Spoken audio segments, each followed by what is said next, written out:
डॉक्टरांनी सांगितल्याप्रमाणे मला काही पायऱ्या उतरायच्या नाहीत, पण आज मी त्यांचा सल्ला साईडला ठेवून खाली गेले आणि दीप अमावस्या होती म्हणून सगळं खालचं साफसफाई करून रांगोळी ते घालून आले खाली जाऊन. इकडेच मी तुडीचा टिफिन झालेला होता, त्याची स्कूलला जायची गडबड होती, त्याला जेवायला दिलं. मी माझे बदाम ते खाऊन घेतले आणि संदीप इकडे माझ्यासाठी हे सोलून ठेवत होते डाळिंब आणि संत्री. मग संदीपला वाटं लावलं आणि मी माझ्या कामाला लागले. इकडे देवपूजा करण्यासाठी आधी देवघर स्वच्छ केलं, सगळे देव स्वच्छ करून घेतले. आज अमावस्या होती म्हणून हे धान्य बदलून घेतलं, कारण की दर अमावस्याला मी ते बदलत असते. इकडे छान पूजा करून घेतली, कवड्यांचीही पूजा केली. आता तुम्ही विचारताल ह्या कवड्या कसल्या आहेत, तर ह्या लक्ष्मी प्राप्तीच्या कवड्या आहेत.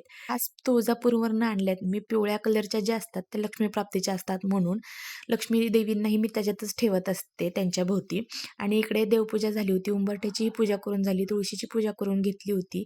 मग दिवे साफ करायची वेळ आलेली होती, कारण की मी या पूजेची मांडणी संध्याकाळी करते स्मित समोर, त्यालाही कळायला पाहिजे म्हणून. इकडे स्मित आलेला होता माझे काम होईपर्यंत.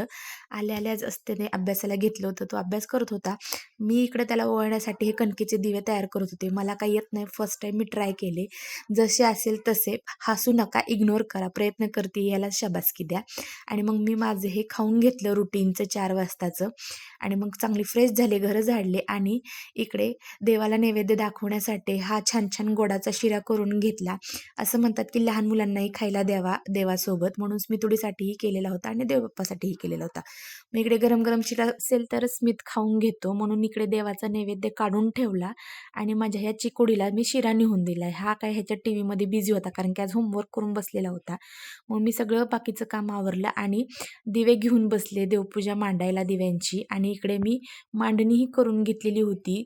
स्मितचं टीव्ही बघायची वाट बघत होते, मग त्याचं बघून झालं सगळं. 6 वाजले होते. मग सगळे दिवे प्रज्वलित करून घेतले त्याच्यासमोर आणि आमची देवपूजा तुम्हीही ऐका आता. करोति कल्याणम आरोग्यम धनसंपदा शत्रुबुद्धिविनाशाय दीपज्योती नमस्तुते दिव्या दिव्याने दीपकार कानी कुंदर मोती हार दिव्याला पाहून नमस्कार दिवा लावला देवापाशी उजेड पडला तुळशीपाशी माझा नमस्कार सर्वदेवांच्या पायापाशी.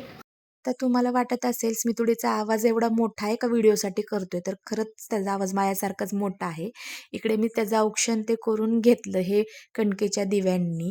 त्याला छान छान असे आशीर्वाद दिले, माझ्या माऊला सुखी राहो असे. आणि मग इकडे घरातली निगेटिव्हिटी बाहेर जावी म्हणून हे कापूर आणि 2 लवंगा मी जाळल्या होत्या. ते घरात सगळीकडे संदीप त्याची धुरी देत होते, घरातली निगेटिव्हिटी बाहेर जावी म्हणून. आणि त्यांचं झालं. आता माझं संध्याकाळचं रुटीन बघा तुम्ही. चला तर बाय. व्हिडिओ आवडल्यास लाईक करा, शेअर करा, सबस्क्राईब करायला विसरू नका. Bye bye.